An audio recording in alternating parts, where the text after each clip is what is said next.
Yeah.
Well, that was interesting.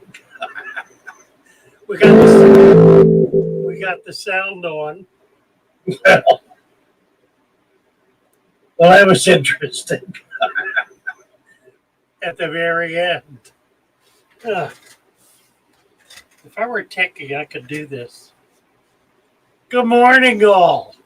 Nice to see you. Good to have everybody with us. We got a crowd in, and somebody's calling me locally from Venice. Let's see who it is. Father Fish. Hello. Hey, this is Father Fish. Yeah. Yeah, buddy, I got your left bumper stickers and your stickers ready for you. Oh, great. Okay. I'll get them today. Thank you. Thank you. You bet. My printer. I have new bumper stickers that are pretty cool.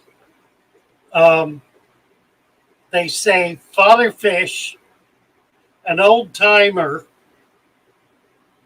with a picture and an email address.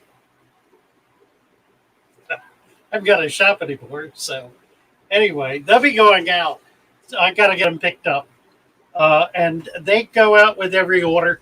I can do special packages, of like the bumper sticker and scraper, algae scraper, like that, and stickers.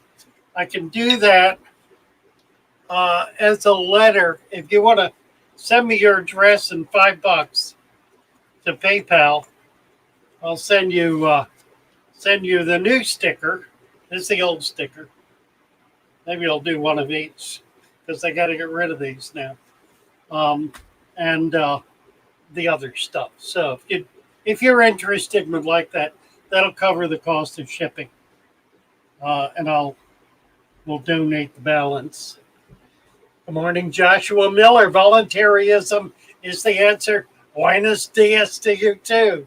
Damn Shepherd, Chevy Fish, Joshua Miller, Monster Fish Guy. Hi, Lisa.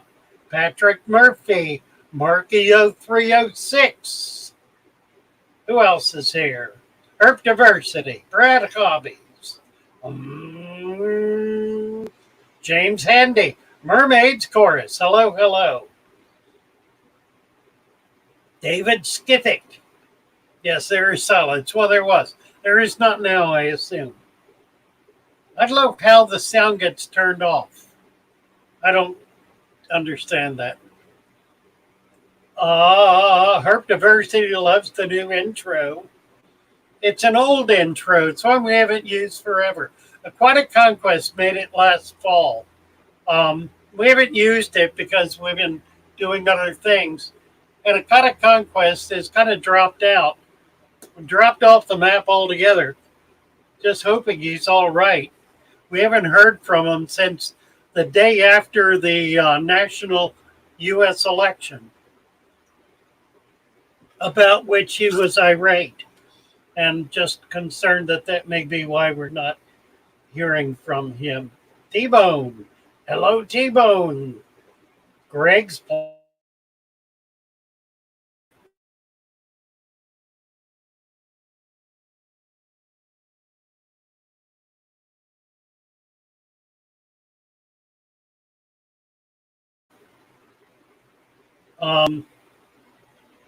yeah, I think I need to unplug my router. I'm not going to be able to do it now. We got 2 bars. It's not going to 3. It's at 2. Hopefully that won't happen again. We just dropped off here. I don't know if you'll see the drop off or not. And who else? Hannah Robinson. Hi, Hannah. Mick Gardner. Alexander. Tisha. And I think I got everybody. If I didn't get you, say something and I'll catch up with you. Let's get down to the bottom here. Freaked out for a second. Who said that? Monster Fish Call is posting the PayPal. Yeah, that'd be the best way to do that on PayPal. Right. What do I know about killifish? I don't know. I don't know a whole lot about killifish. I've kept killifish. I belong to the killifish club here in Florida. I don't know a whole lot about killifish. What do you want to know about killifish, Chester? We collect some local killifish, and I have a few here in my tanks. There are all kinds of killifish. Chris is lurking. Hello there, Chris. Good to see you. The mad aquarist. Chris Biggs is among us. Walsroo. Hello, Walsroo. Hello, Joshua Miller. Right. We go to the bottom here. The hip place to be in the morning. Thank you, Chris. Good to see you, by the way. You've been doing some pretty cool stuff lately. Been trying to keep up with you.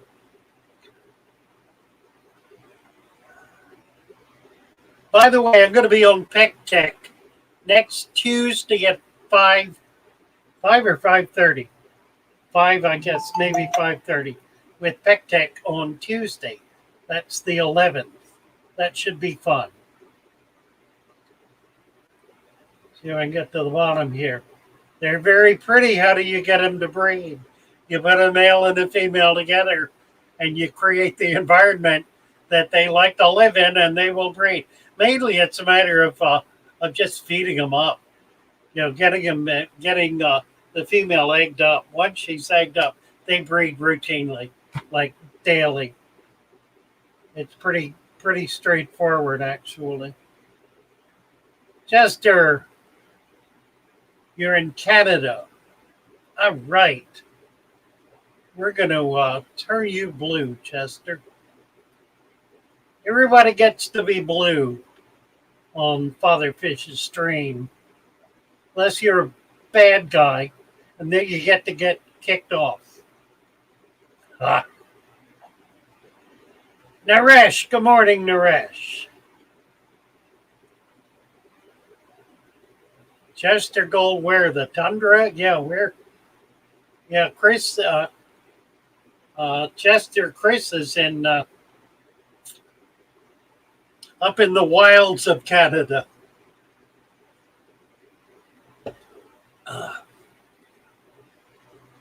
Walrus. Well, I did see that. That was funny. How are we doing with the like button here? Oh, let's see. We need to reboot. This can't be right.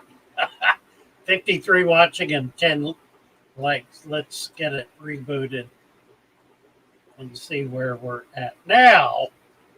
53 and 27. So we need the school bell. School's in, Katie. School's in. Sign in at the door. Click the thumbs up or the thumbs down. Sign up. Take a seat. Come on in. Everybody come on in. Sign up at the door.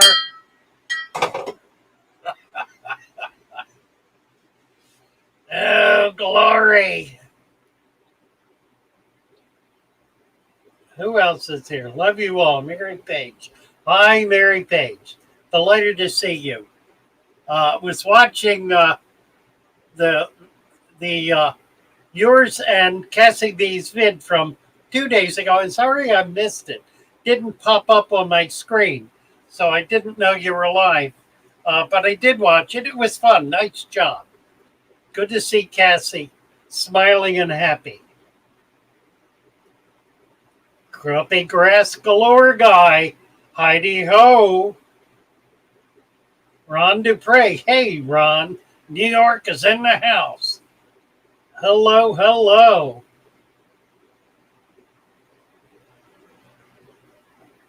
Karachi Fish Aquarium. Welcome, Karachi. Nice to see you. Good to have you with us. And thank you so much, Jason C. Mary Page, you foxy thing, meow. Jason, come on. I was reading stories about Jason. We don't even want to talk about it. We don't. It's for the midnight crowd. Jason loves to be on the midnight crowd.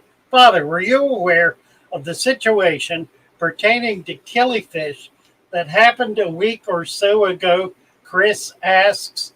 I do not believe so, Chris. You want to come up and tell us about it? Or you want to type it in? I can post the link for you if you want to come on up and chat a bit. Let me get the link in. Whoa. That ain't the link.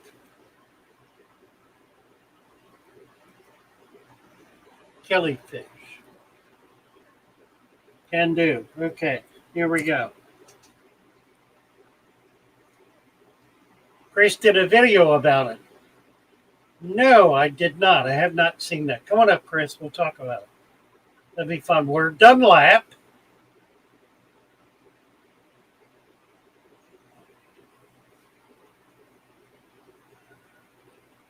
Says, yes, sometimes I can't help myself. We're Dunlap. Volunteerism says, I can see it. Hornwort's good stuff. Hides a lot of hardware in my tanks. Here's Biggs. Says I can see it. Good stuff. Hides a lot of hardware. You need to cut the volume off on your YouTube. Cut the volume off on YouTube. Oh, I see what you mean. You need to cut the volume off on your YouTube. There we go. Morning, sir. Hey, good to see you. Yeah, but I figured you would definitely have heard of the situation that happened pertaining to the killifish. To me, it was it's groundbreaking and it's scary. Tell me about it. I'm not sure it did. Well, about a week and a half ago, I released the first part of the video last Sunday. The video's entitled Under Attack. And the second part of the video airs this coming Sunday. And there's probably going to be another third and a fourth part as well. But basically what happened, it's never happened before, but the Brazilian government, the federal police, the United States Fish and Wildlife Services, and the Department of Natural Resources of Maryland put out search warrants.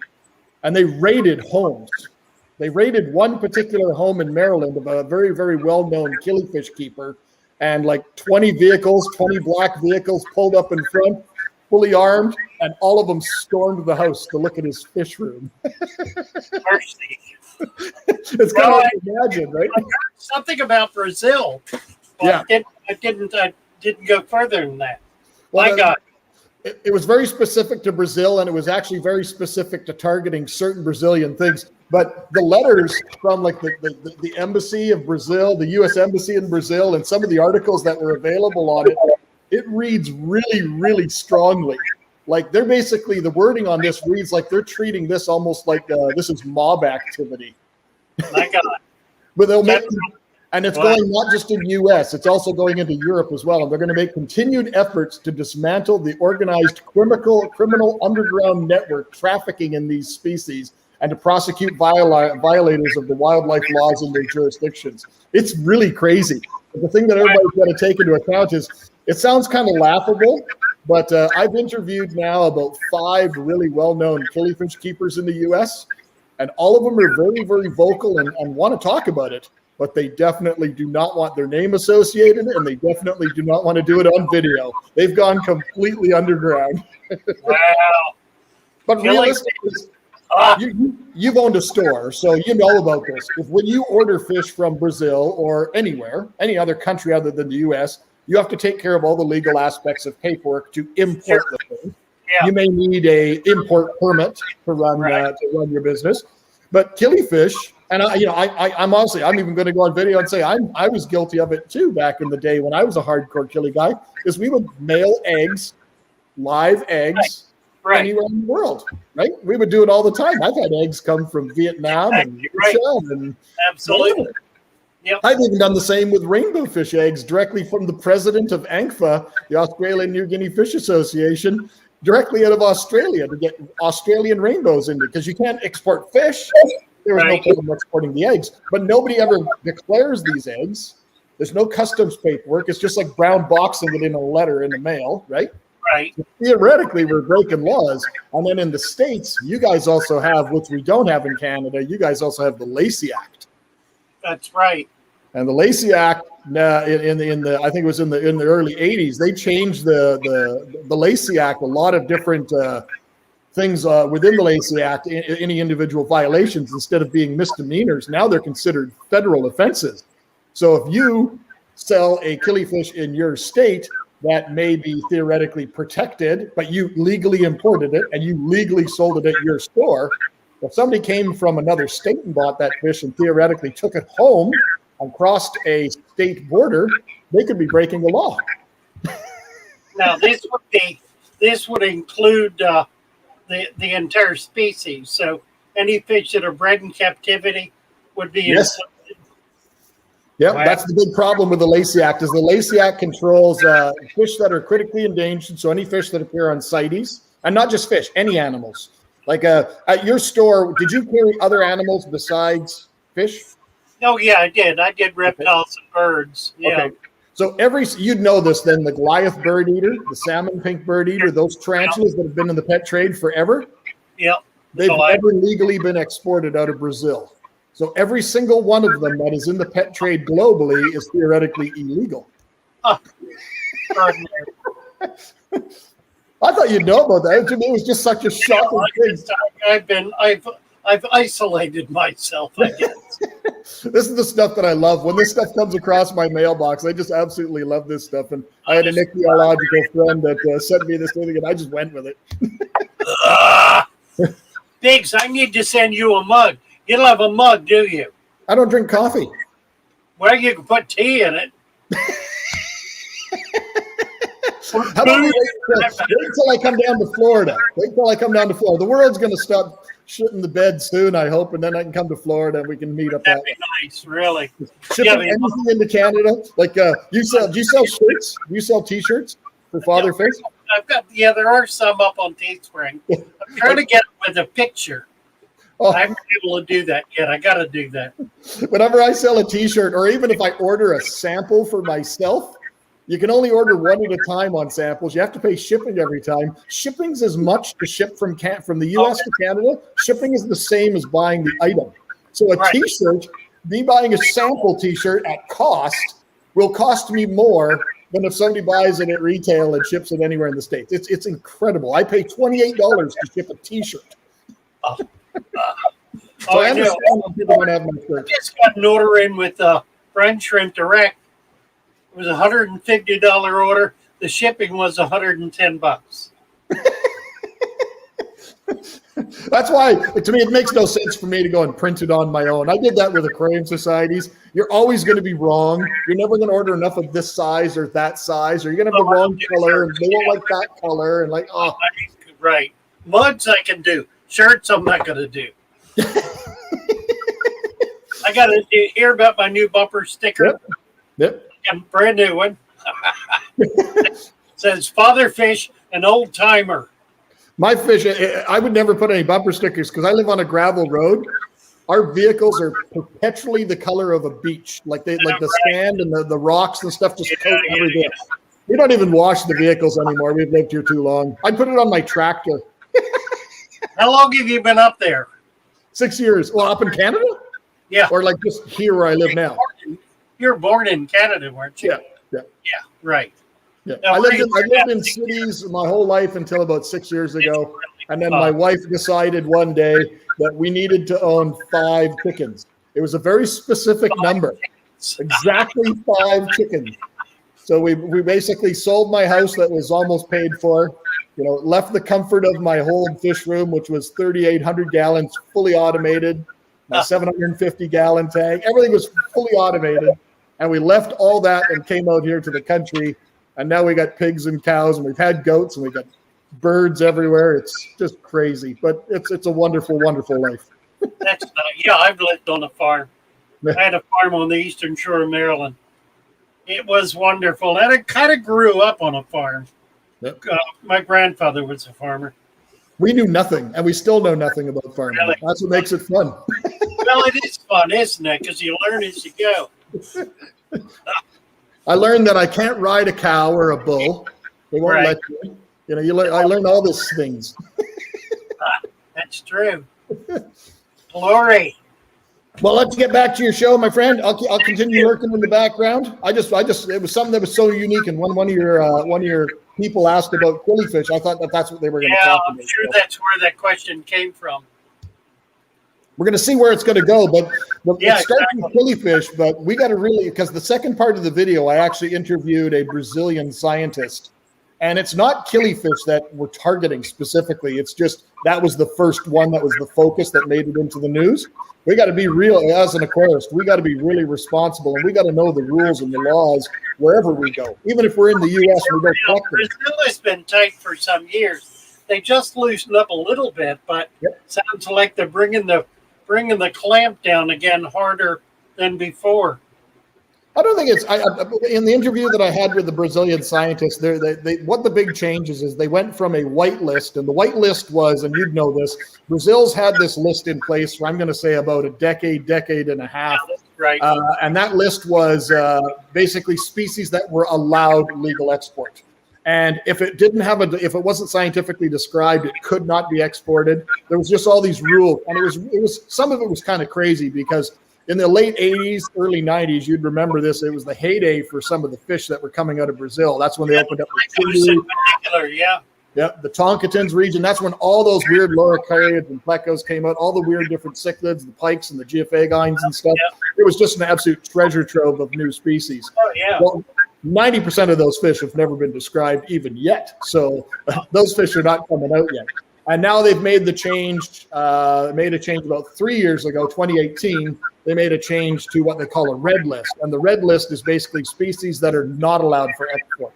And instead of it being just species that aren't necessarily described, it's species also like if there's a weird characteristic that comes from a weird habitat and it's plentiful, but it's well known that this fish will not live outside of the water. Like you catch it and it dies, they'll put that fish on the list. So they can protect certain species, and they can let, even if there's fish that are plentiful that may be somewhat protected, they could take them the other direction and put them on the list legal for export. So it gives them a lot more flexibility. And there's a very, very well-known established team of scientists that are involved in the direction of this thing, and it gets reviewed every 5 years. So it's cool. We'll see what happens. Really? Thank you, Chris. Great day, my friend. Cheers. Love you. Take care. You too. Mercy. Thank you, Chris. Let's see. Where are we in the chat here? Mjolnir. Sokomokos. Let's see.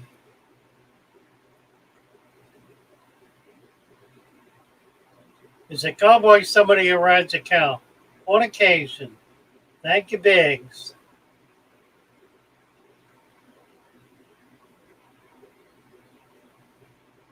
Wasn't Roxanne's show last night an absolute delight? Lav is a love. Goodness, that was nice.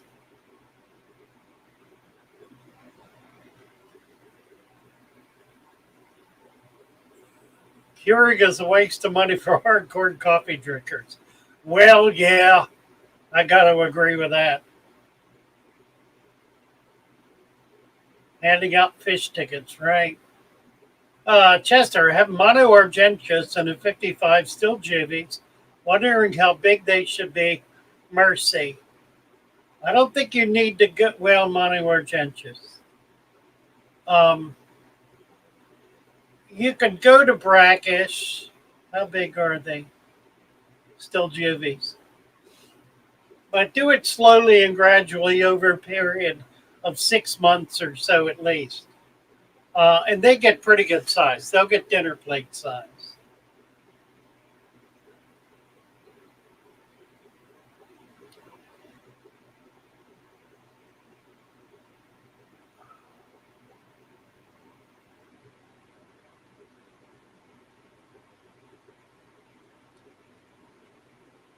I'm just scrolling back. Took the midnight train going anywhere, Jason says. I have to see that. We'll have to watch Chris's video. And he said he's got another one coming up Sunday, so we'll do the follow-up with them.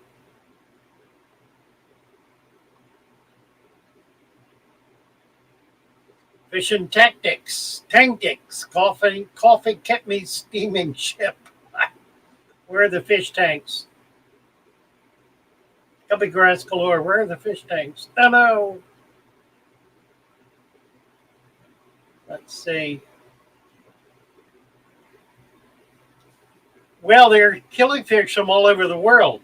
This only pertains to the Brazilian killifish, and presumably not all of them.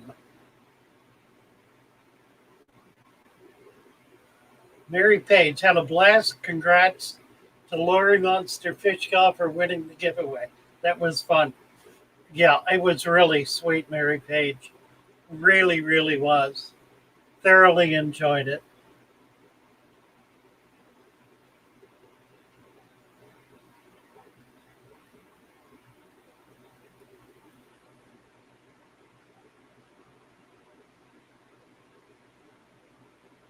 All right. Let's see. There was a comment on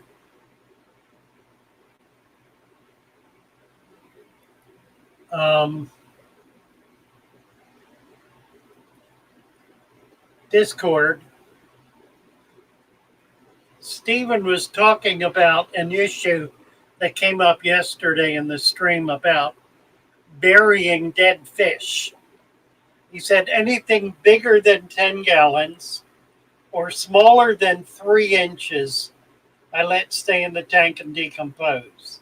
Anything bigger or smaller, you get an ammonia buildup that can be toxic. So what he's saying is he would not do this in a tank smaller than 10 gallons. That is to say, he would not leave the carcass of a dead fish in a tank under 10 gallons, regardless of its size. But over 10 gallons, if the fish is 3 inches or smaller, then he would leave it in for it to be consumed by the other fish in the tank. So there's the professional take on that.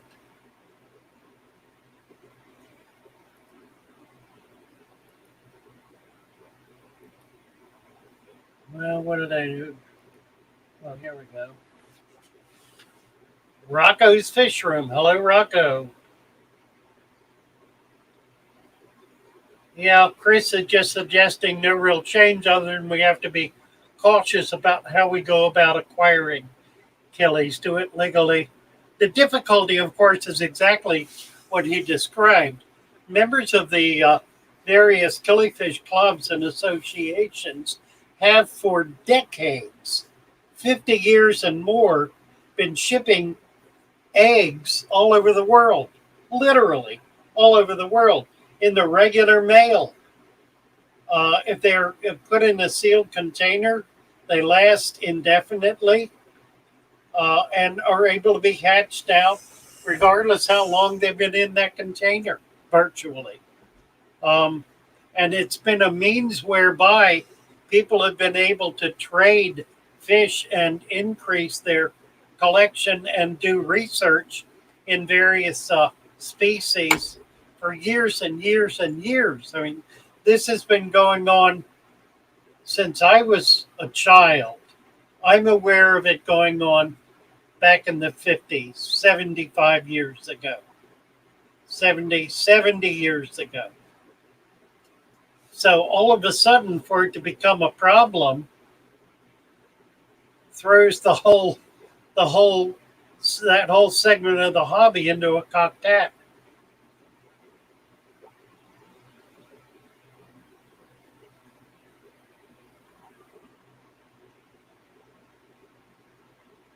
Where do you find the list of illegal fish?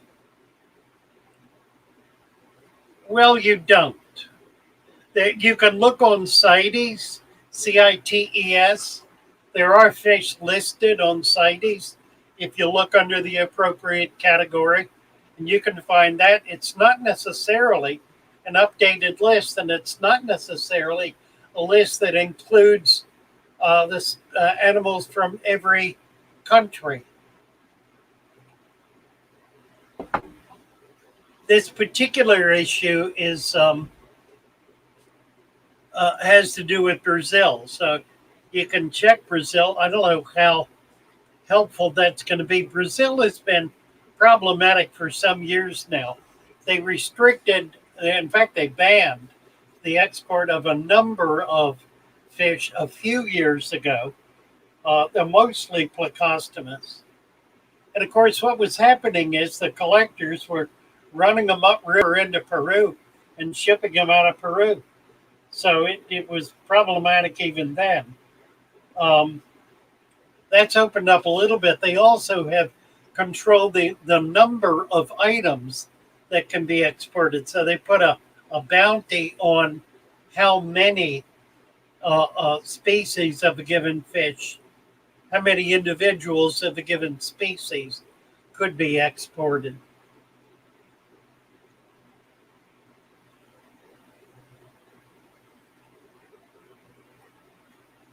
JBV, which algae eater fish is recommended for goldfish?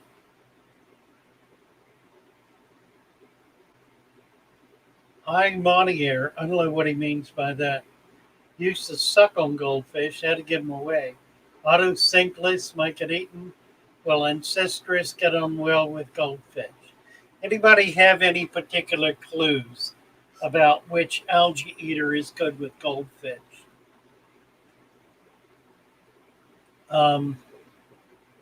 I've had plecos in with them, but some plecos will suck on the sides of fish, particularly big fish. So that's not always a good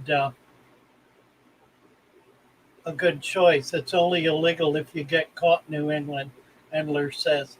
Well, there is that Bigfoot fish tanks. Hello, hello. Good to see you.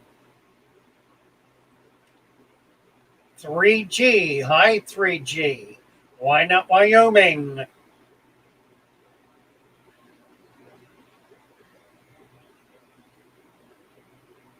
You bet, Chester Gold. Nice to see you. Good to have you here. Bye for now. Maple Street Aquatics. Hello, hello. Good to see you. Jason said the goldfish themselves. Well, that's right. There is that, isn't there? A goldfish is a bottom cleaner after all. And they do basically the same work that a plecostomus does. So there you go, Jason. You nailed it. Nice job. Chris says goldfish is the cleanup crew. Chris, hypostomus, hailing from Uruguay, as they are temperate and true herbivores. Stay under a foot. That means they don't get bigger than a foot. Hypostomus from Uruguay. James Handy, how to know when and how to add fertilizer for plants with your substrate method. Lots of talk about adding ferts at least weekly with other setups. James been wanting to get into this, so I guess we're going to get into it. I was thinking last night about describing the supplements that I add to the substrate when I set up a tank, and describing them not only in detail, but the reason for adding them. And there are 5 or 6 basic ones. The primary purpose of which is to create an environment, a subterranean, a substrate environment that will last long term, that will have enough nutrition in it to be able to carry on for years and not become depleted. The question is, however, what happens when it gets depleted? And I have had a tank, this one here. This tank became depleted. And it happened because I began pulling out plants over a period of several years, treating it as a mother tank. And you can see what's happened. There is Spartan plant life in there. We're trying to get it back. I depleted it by continuously pulling out plants and not having very many fish at all in it. Very few fish pulling out plants. So it wound up, the tank has been set up about 12 years and it's relatively depleted. I can put things in there, but they grow slowly. So I need to make a decision about it. I need to do something about it. While I think it's reasonable to add fertilizers to a deep substrate, I think in large measure it's really not dealing with the problem because it's difficult to do the whole bed. So my thinking at this point is I'm going to bring the water level down, drain the tank, scrape off the top inch or 2, add a new layer of enriched dirt, recap it, and go from there. I probably, if I get that far, I probably will mix in the new substrate with the old to recharge that old substrate. I think ultimately that's really the only solution to a situation like this. Now that's after 10 years. As to fertilizers, unless you have a lot of plants that are non-rooted plants that pull their nutrition out of the water column, there is no reason to use liquid fertilizers. Liquid fertilizers simply increase the nutritional level in the water, and for rooted plants, that's not where the nutrition is needed. It's needed down in the substrate. Clearly, if you have a tank with little or no substrate, then you've got another issue. But I would still want to use a dry fert like Osmocote, something that could be pushed down into the substrate as a way of being able to fertilized rooted plants. Rents for Royal Fish Aquatics at 10:04. Royal Fish. Royal Fish used to have one. What happened? Sure enough, look at that. You betcha. Nice to have you with us. Royal Fish is now blue. Let's see. We're Dunlap. When the plants need fert, magnesium, calcium, or iron, I add it. Got a goof plant deficiency chart and do some reading. Easy for me because plants are half of my hobby. So yeah, if you know what you're doing, you can add specifically. My substrate includes magnesium, fertilizer, calcium, iron, and so forth, including some biologicals like worm casings.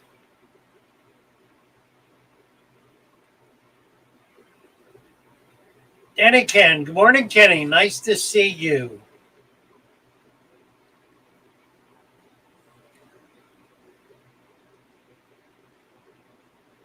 Oh, Patrick, wish I lived near you, Father Fish. Be happy to be your cameraman. Oh, I would love a techie. Oh boy, I got no techie skills at all here, and it gets screwed up routinely. Every day you do something totally stupid, totally off the wall. Doesn't work at all. Like this morning, came on with no sound. No sound.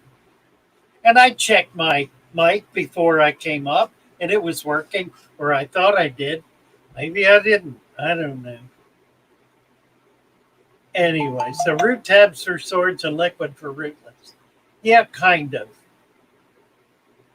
Can Swargine repens be floated? Any of the repens can be floated. Let's see what DuckDuckGo has to say about it.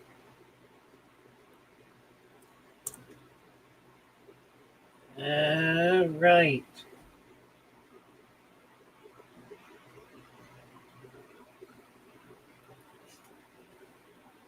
They're calling it a beginner's plant. JJ.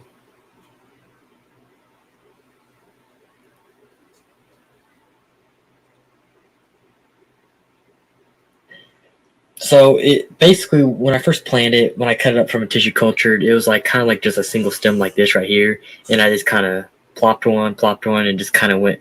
I don't know. I spaced it maybe like an inch or two apart, and I just kind of went around this whole rock.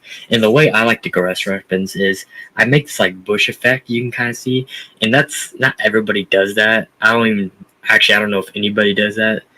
I've seen people where they kind of group them up and it's kind of fills in this area, but most of the time people kind of sell this, or companies will sell this as a carpeting plant, and most people will do that. They'll carpet the whole bottom of the plant with that, which,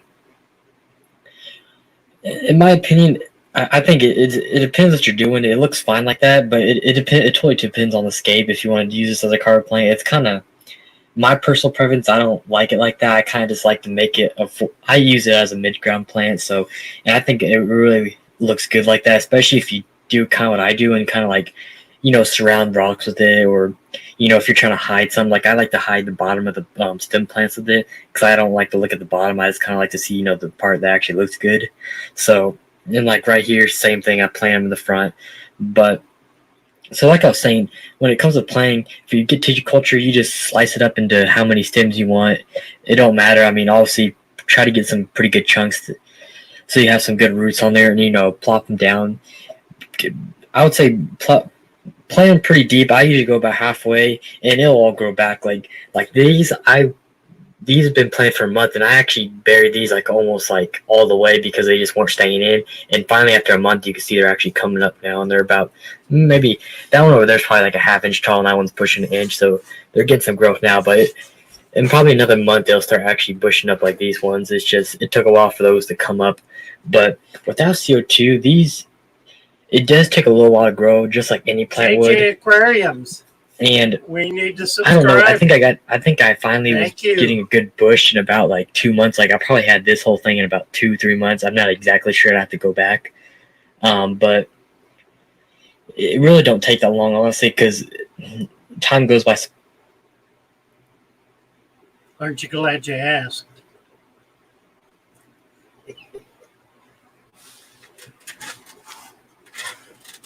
Nice, JJ. Thank you. You might check his channel. Head over to, let me give you the link. JJ Aquariums. A lot of really nice stuff on plants.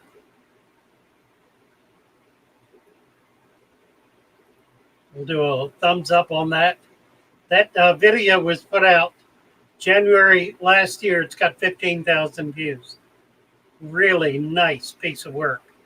I'm going to post his link.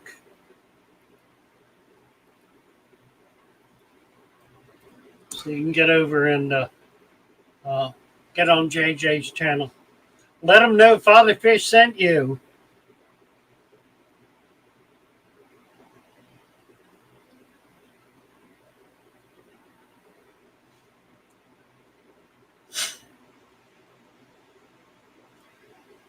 Plant deficiency chart. Patrick said you're learning. Yeah. The reason well, never mind. A root feeder.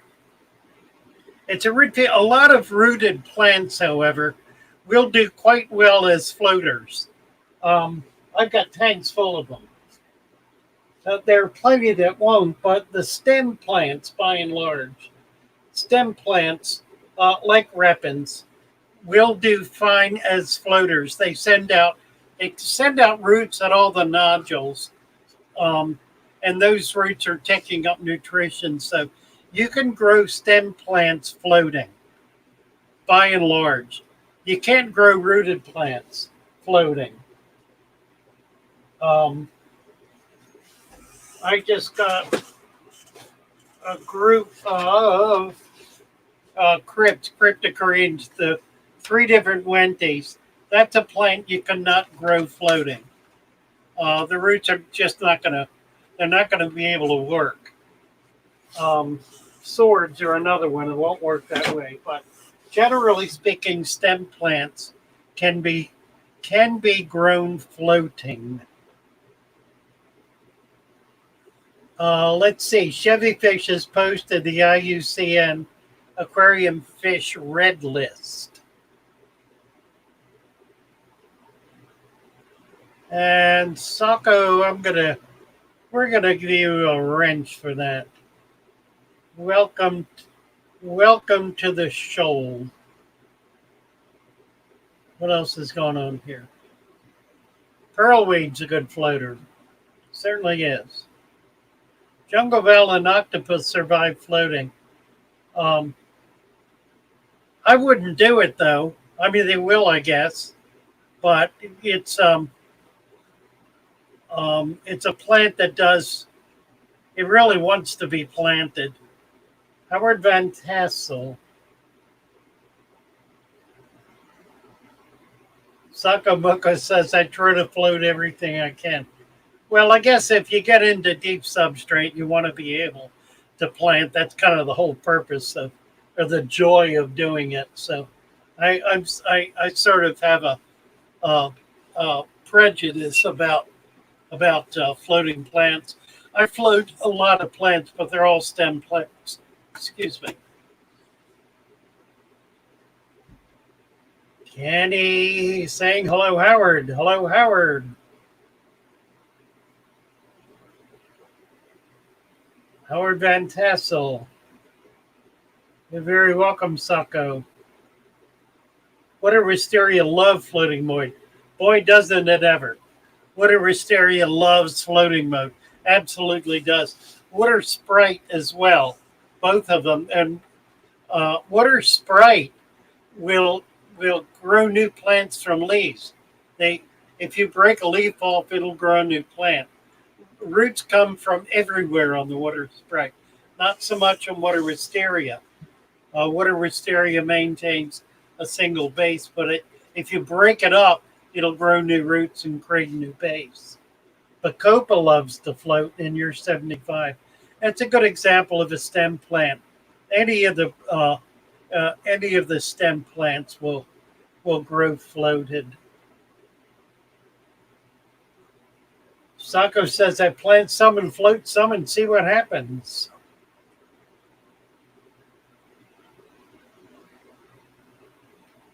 Where Dunlap says when you're not sure, test. John Sua. Hello, John Sua. Good to see you. Tommy Denda. Hi, Tommy. Nice to have you here. 51 watching and 27 likes up. Let's see. I'm sure this is not updating my thumbs up. Let's see what happens when I update it. Top chat, live chat. I have to change the live chat every time I do that. 48 and 50. Well, that's pretty tight. Pretty tight. 50 watching and 48 thumbs up. Good job. Did you learn about inoculation of biocar? No, I'm still working on it. I did order. I ordered a book about it. Hasn't come yet. I have not found the product yet. I got to get to my local gardening supply store. I'm sure they're going to have it. Brazilian pennywort.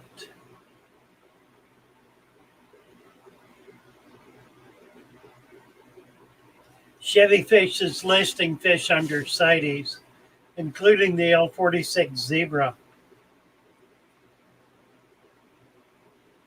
Yeah, we're Dunlop. It raises an interesting issue. The way the leaves of a water wisteria change when submerged, it's amazing to see how a plant changes form when it's submerged. And I think I've got some here. Let's see. Okay. Right here.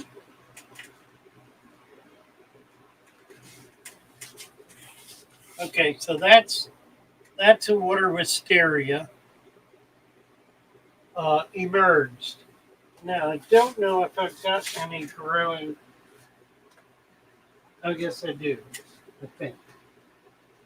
Let me look. I think I do.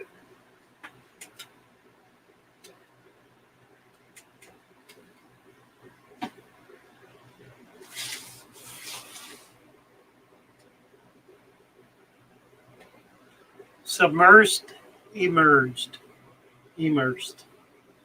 That amazing? Totally changes the character of the plant.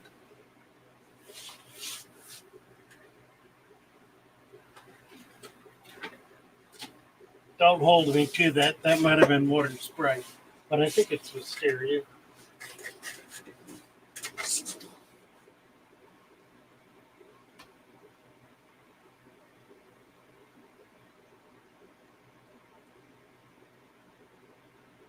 Fishmar, hello, Fishmar. Emily said, I'm sure you're not supposed to float S. repens, but I had very good luck doing so before it all died in the freeze. A lot of plants will grow, provided there's adequate nutrition in the water column.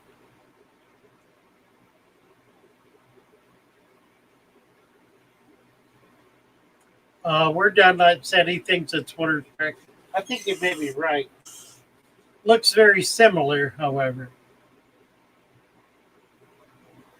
The first was a Sprite. You think? I think it's Wisteria. I just got little pieces of it here.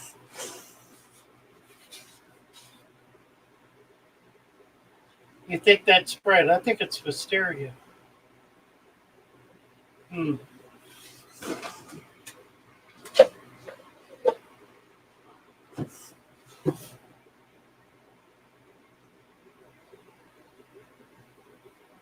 Melvin Reef. Hello, Melvin Reef. Good to see you. Sprite has a fan-like leaf.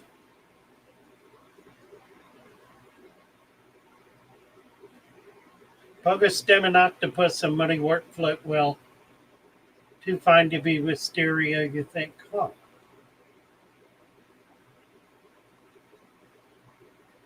Well,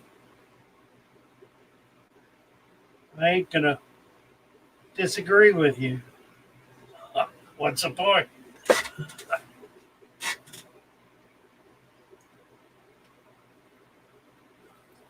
Wisteria's broader immersed even. Patrick's on me about the plants. He says I got them both wrong. Probably did. Probably did.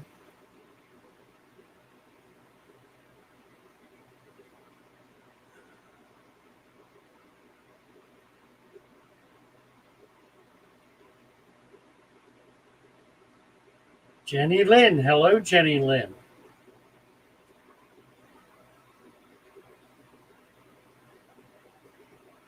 Melvin Reef. Hello, hello.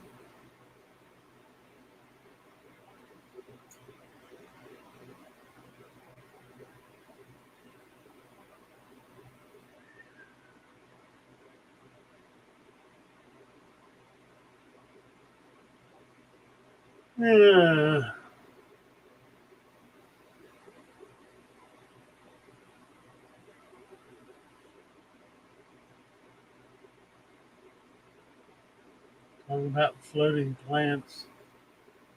CITES. What else is going on here? Not much. I float golden Nisea and it produces plantlets. Supposed to be rooted in the substrate.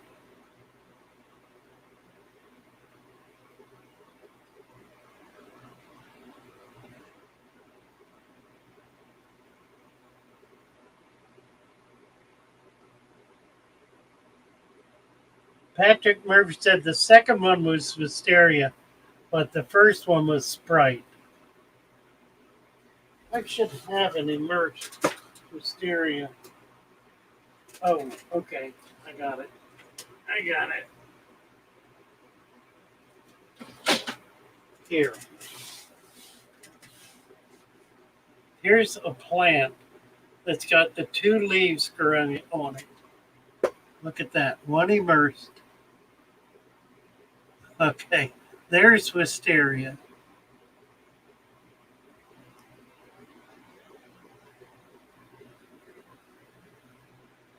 Get the algae off of it.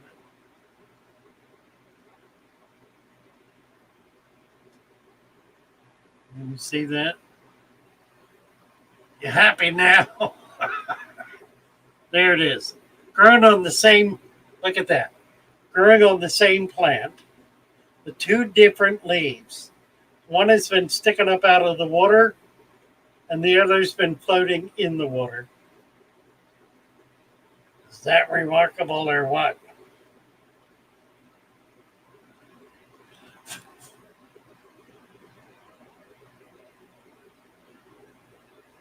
How about that? So this is Wisteria.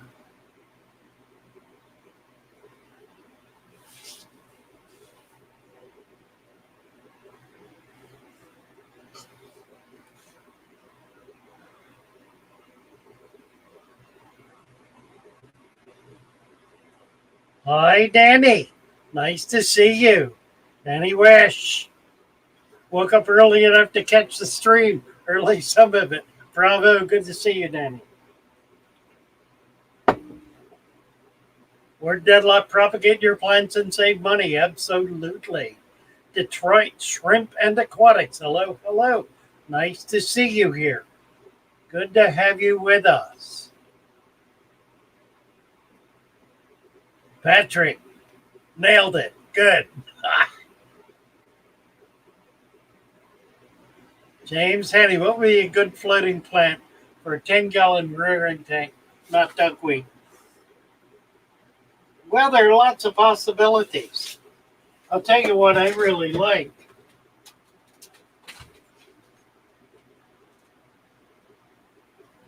show you.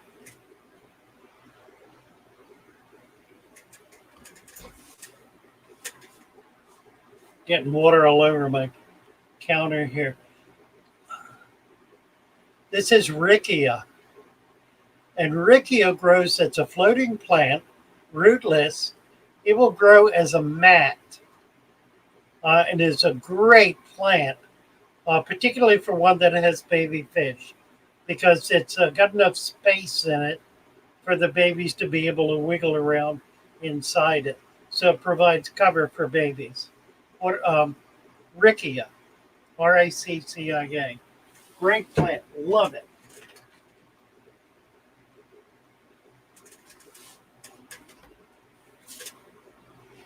Getting water on my keyboard. Java Fern.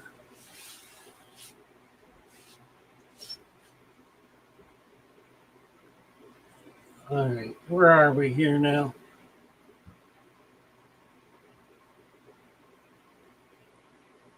Yeah, Java Fern. Java Moss certainly would. Java Fern. Java Fern. I've got a little Java Fern in here somewhere. I don't know if I can get it. I have to stick my hand in the tank. They're like tweezers. I saw them here somewhere. But I don't see them now. Tweezers, where'd you get to? Oh, there they are. Java Fern coming up.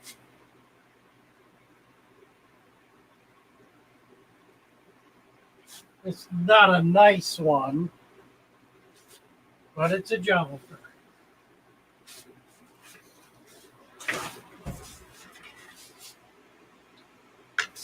So a floating plant, or a plant that you can attach to a rock or a piece of driftwood.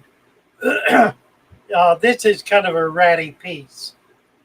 They usually are much more spectacular than this. One of the interesting things about these is if you break off a piece of root, and I'm just looking, a piece of leaf, it will grow a new plant. I was looking to see if there's any here. This has been chewed up pretty bad. It's been in with somebody who likes to eat them. You can see some new root here. That's a leaf that got chewed up. That's another leaf got chewed up. So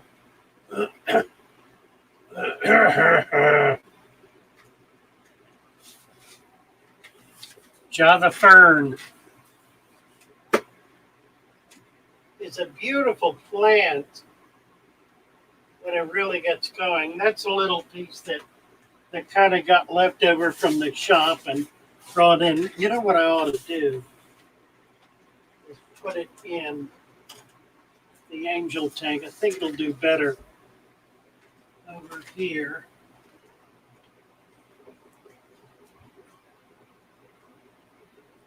It's a quieter environment. It's a quiet plant. It likes peace and serenity. Java Fern is a very quiet plant. Marilee Schmidt, good morning. First time joining the live stream. Been watching the YouTube videos. I'm wondering if there's any way to buy the supplement mix to get me started. Yes, and someone please post, Lisa or Chevy, post the link to Get Gills. You can buy it on getgills.com. I have it available there in the Father Fish store. Detroit, do you think making a substrate thick would help in a shrimp breeding tank? I don't know. I don't know why it would not. But you need to try it and see. One of the things you could do is have a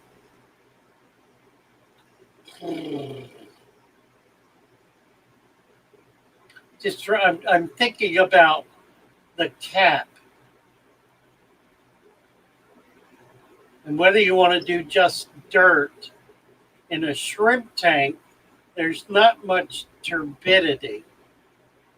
So you could get away with essentially a black water tank, which I think would be an interesting way to raise shrimp, because they feed so much on the bottom.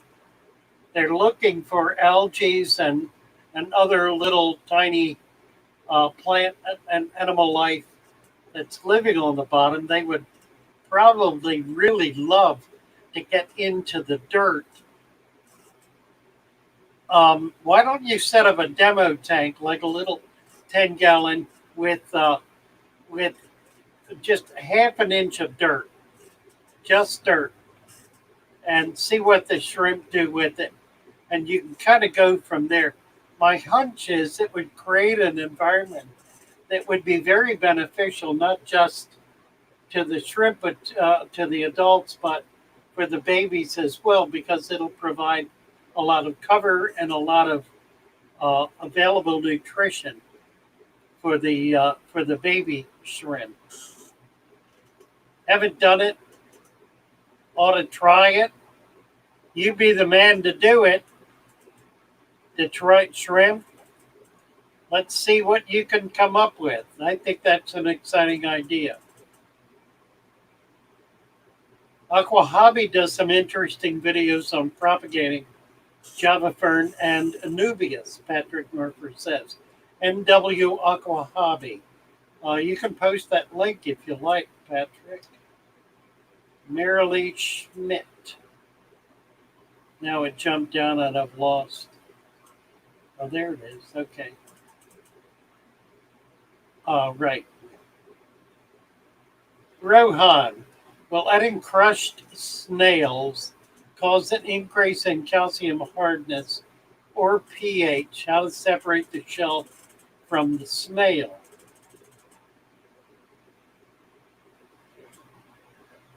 You are a mad scientist, Rohan. If you'll put it in with fish, they will separate it very quickly. They will eat all the snail and leave all the shell. Crushed snail are a great food for nearly all fish. Everybody loves a nice crushed snail.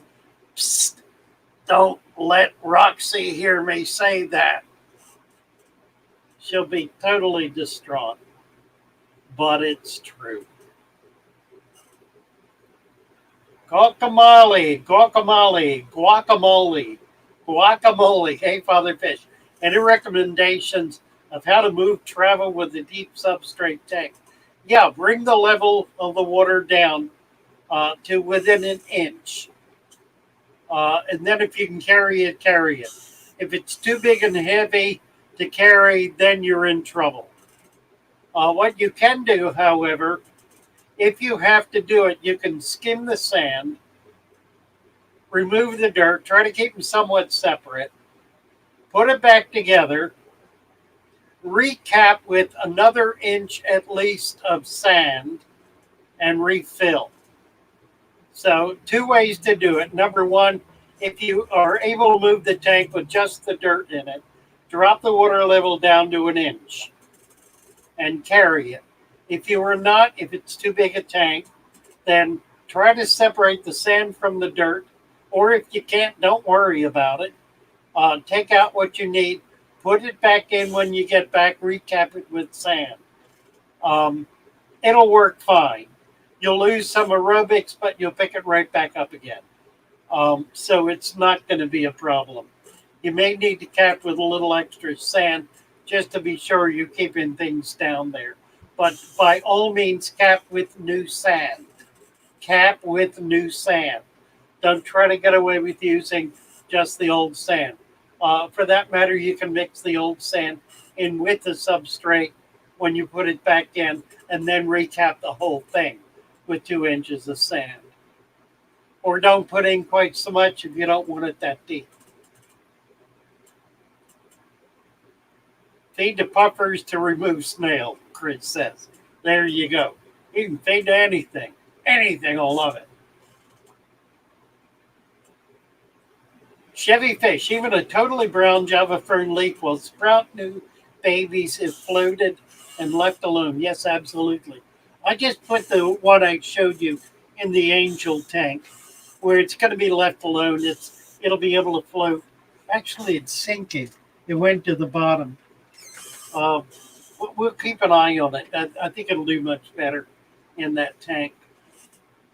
Notice some melting on the plants. Should I add more sand? Tim Shepard says. Well, here we go. Generally speaking, melting is a function of one of two things. It is either, and it's probably not the first one, since you're saying you've redone your tank. It's either plants that have been growing immersed and are losing their air leaves to develop water leaves, or it's a lack of light. What I recommend for new tanks is to leave the light on 24/7 for a week or two minimum to give the plants plenty of light and plenty of opportunity to be able to do photosynthesis. You cannot duplicate the light of the sun, no matter how hard you try. So adding more light over a longer duration is going to benefit a struggling plant. So consider that possibility. I think people who have plants that melt generally have inadequate light. It's really not a fertilizer issue so much as it's a light issue.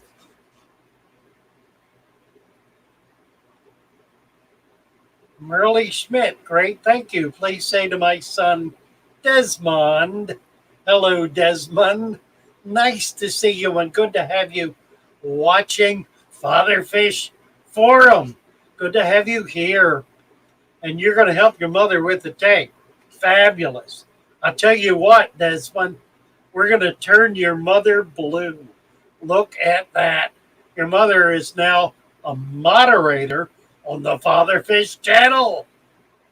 You go, Guy. Nice to meet you and good to have you with us. Vinoksky, hello, Vinoksky. Nice to see you. Rohan, Chris Trapp. Then what will my rye eat? My RY. Corey, maybe. I don't know. Guppy grass. My cherry shrimp like climbing up the jungle val. Now that's interesting. Funny you should bring that up. I was taught when we had a Grant Eater on the other day. I don't know whether any of you caught it, but I asked him about plants, and he had some big vats that had little or nothing on the bottom plant-wise. And I asked him about that, and he said, well, that was an unusual one. Most of them are full of plants. Now, here's the thing about plants and shrimp. Shrimp do not swim. They crawl around. They may dart using their tail as a torpedo and kind of flicking them backwards. Other than that, they crawl. They don't swim. They'll dart and they'll crawl. So they do not come up off the bottom. Therefore, if you're raising shrimp and you want to maximize the water column, add lots of plants that they can climb up on. They will be happy to. And they also will be able to find nutrition on those plants. They'll eat the algae, the bacterial slime that grows on them. They'll eat dead plant matter when the leaves are dying. They'll eat that. The plants provide a substantial nutrition source for shrimp, which is part of the reason why they love to climb on it, because they love to eat on it. So to raise shrimp, you need plants, lots of plants. and especially plants that that are more like the bunch kinds of things. Plants that they can climb up and on and climb around. Jungle Val, well, they'll climb on anything, won't they? Jungle Val's good though because Jungle Val has lots of typically algae growing on it. In brackish water or salt water, turtle grass, which is a kind of, I think it's a Sagittarius, actually, is loaded with shrimp. Shrimp are all over it. Rohan has a no shrimp zone. Don't know why that is.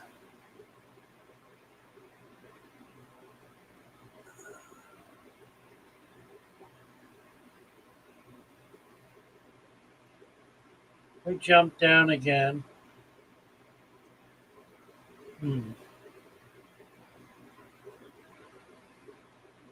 Let's see. Chris says, Father, do you have or have you ever grown Hyrophilia balsamica and know what makes it unique? No. I have had Hyrophilia, not recently. Let's get a look at this here.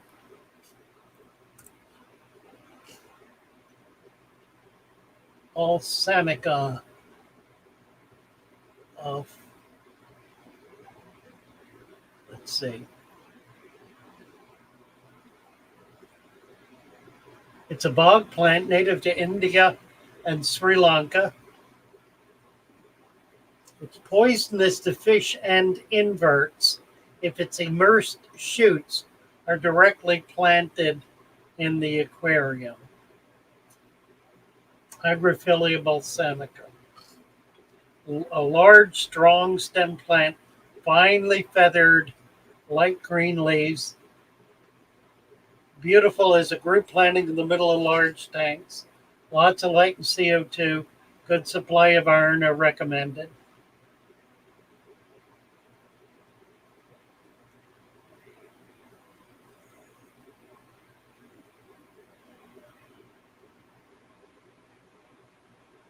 Okay, is that toxicity? Here, let me show you a picture of this. Nice. Is that toxicity what you had in mind, Chris?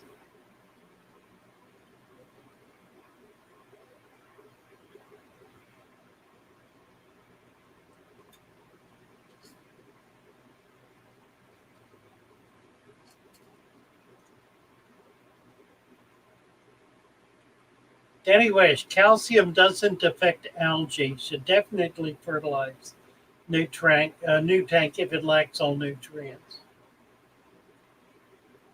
Patrick Paulson, late on it but arrived. He's back. He's back.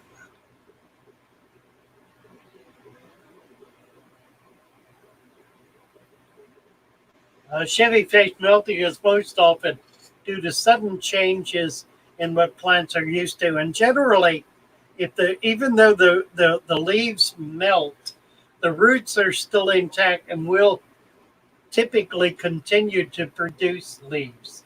Anyway, so it's poisonous to your tank, but good for a bog setup. Chris, very cool plant. Yes, sir. Mary Lee, Desmond once been asked what plants would be best in the tank where Platies are breeding. We've talked about a number of things. Certainly water sprite would be one. I showed you Rickia earlier. I like the Rickia because it floats and the babies hide in it. Let me get a little more of a handful here. This is Rickia. I'm sorry, let me get out of this.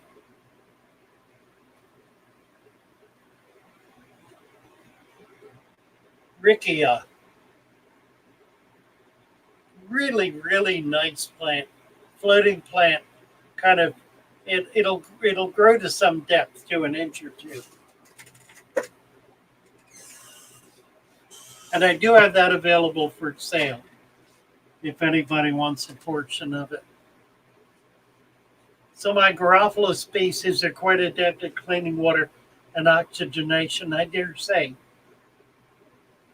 Chevy Fish says, there is a like button that needs attention. So pay attention. We're too little late to ring the school bell.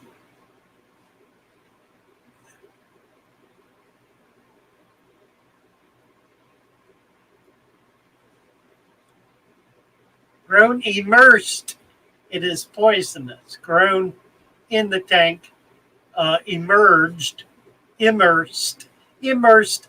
immersed. I am immersed. It is not immersed, it is. Only the portions that grow above the waterline are toxic, says Chris. If it grows immersed and you out it in your tank, it's poisonous. Well, so keep it immersed. Immersed. Chevy Fish likes Rickia. I do too. Correct. Danny says if it's grown immersed and you out in your tank, it's poisonous. And Chris says, yep. Mary Lee Schmidt, thank you. James Handy, does Rickia need some hard water? Mine died in zero hardness. Well, it certainly needs nutrition, and it's going to pull nutrients. It'll pull nutrients out of the water column. So, yeah, I would suggest it'll do better in hard water. Or Dunlop, Anacharis and Elodia have been used for live bear breeding and almost never fail. Absolutely. Absolutely. Let's do a picture of Anacharis. Anacharis is probably the first plant that was ever brought into the hobby. I remember having it when I was a kid. Anacharis. That ain't Anacharis. Chris. A-N-A, I can't spell. There. Anacharis. Like that. Whoops. What in the world did I do there? I don't know. Anacharis. A plant that will grow floating or rooted or in the substrate. Gets long strands. You can break them and it'll send off shoots. Chris is writing down all these plant ideas. Good job, Chris. My favorite for breeding live bears is the finely related species of Najas beside the guppy grass. Let's do a picture of some Najas here. Give you an idea of what he is going on about. I got to get rid of this.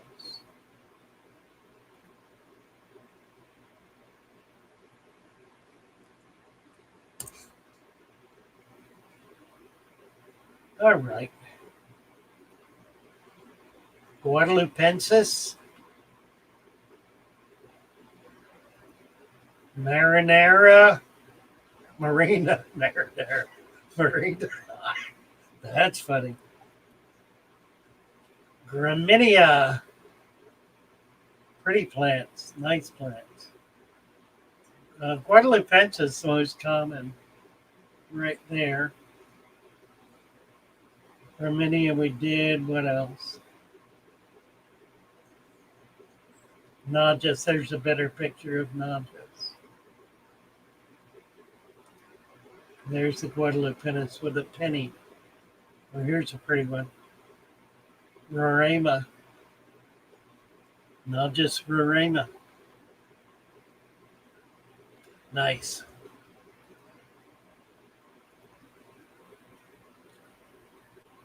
We're Dunlap. I live in a free state. Bravo, we're Dunlap. Danny is questioning the veracity. Patrick, really want to try growing some mermaid weed. I've done it. It's a nice plant. It grows very much, looks very much like wisteria. Easy to grow. I've had lots of it. Don't think I've got any here. But it's a very lush kind of plant. It's one you'll really enjoy. It was a very popular seller at Father Fish.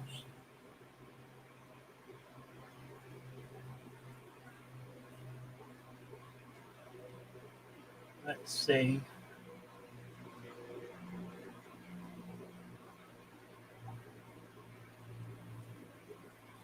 When showing a plant, put my palm behind it for better focus. I will do so. Thank you, JVV. Are there any plants that exhibit rare colors? Limnophilia hyperoides that are almost bluish purple. Don't know about that, about blue plants.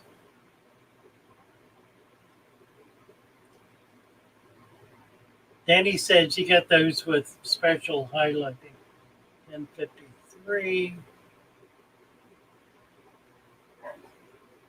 Received 5 jungle valves that were growing submerged. When I put them in my deep substrate, they melted away. They were growing immersed. My light's on 12 hours a day. Well, they'll come back. They will come back. Just leave the root in there. If it didn't die, and it could be dead, but typically that's not the case.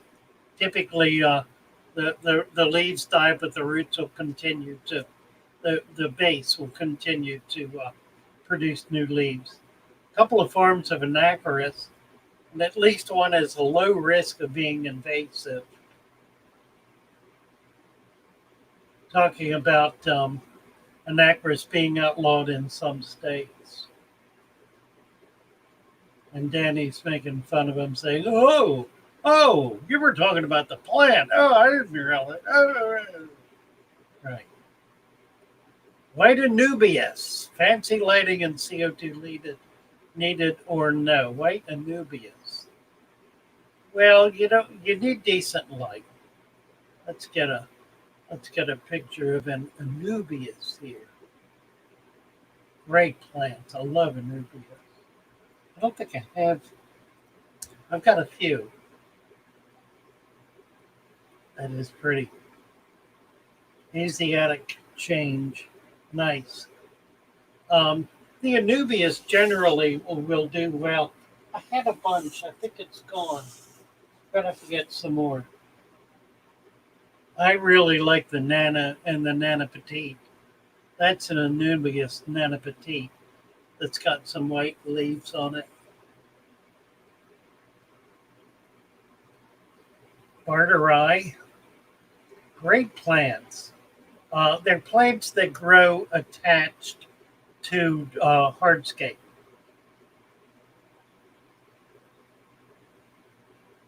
There's the white. That's an Nana Petite.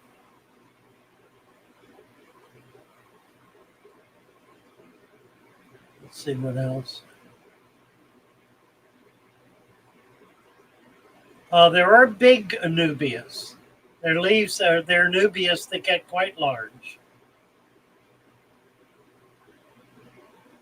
Just looking to see if they're going to show any of them. Anubias Nana. Oh, darn. I'm sorry. I'm looking at all these myself, and you're not seeing. I'm witless. Witless. Let me get back up. Here we go. This is the Nana Petite, white. Here. And then Anubias Barterai. That's a pretty one. Anubias Nana. That's white. Here's Nana Petite. It's a very tiny little leaf, but they're Anubias that get quite large, which is what I was looking for. There's Anubias Nana, a little bigger leaf. But here we go. Nanius Pinto White. Nana White. Nana Petite.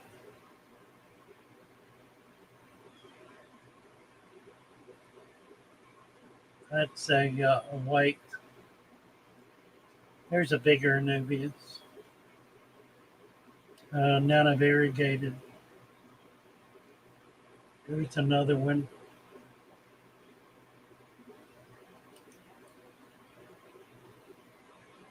Nice plants. There's some Riccio in this picture right there. Look, no, it's not either. It's something else. There's a white Anubias. Here's a Nana Petite. Look at that. That's amazing.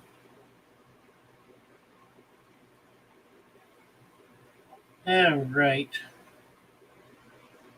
I think we're getting down to it here, boys and girls. Let's see.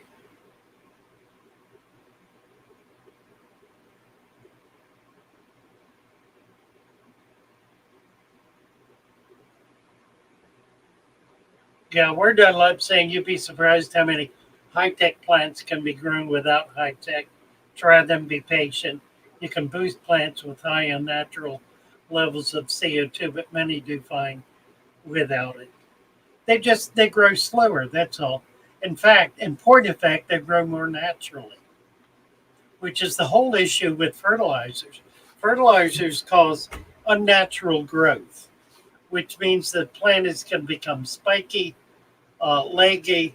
It's gonna outgrow its normal growth pattern and won't be near and will not live as long. It won't be as nice. All right, Lord God loves. We're into his territory here. Let's see. Will it spread out or stay? That one tiny plant. Well, you saw that one bunch. It spreads. It just keeps expanding. And you can break off parts of the tuber and be able to move it around. I don't think I have any here. I think I sold it all. I don't see any. I got to order an Nana Petite. I just ordered some nice Eponygitans, and they're all leafed out. So we'll be able to see those as we get down the road. All right, my friends, we're at the 11th hour. We're going to knock it off for today. Thank you all for coming in, plugging in, being part of the stream, being part of the conversation. Appreciate it very much. We will not be here Saturday or Sunday. We will see you Monday morning at 9:30. Cupbygrass says mine keeps spreading. They do. They spread. They do well. Let's see. I want to get back to some of the music. We'll just pick up where we left off, I guess. Let me do something else. I got to find it here. Let's see if we can find Roxy. Right there. Foxy's Fishes coming up. Bye now. Bye. Out in the shore, the people are kind. They'll treat you to take brew and help you unwind. And if you come broken, they'll say you man. I wish I was with them again. Can't wait to be with you again. Thank you, Roxy. Bless you all. Bye for now. See you tomorrow. No, see you Monday. Sorry.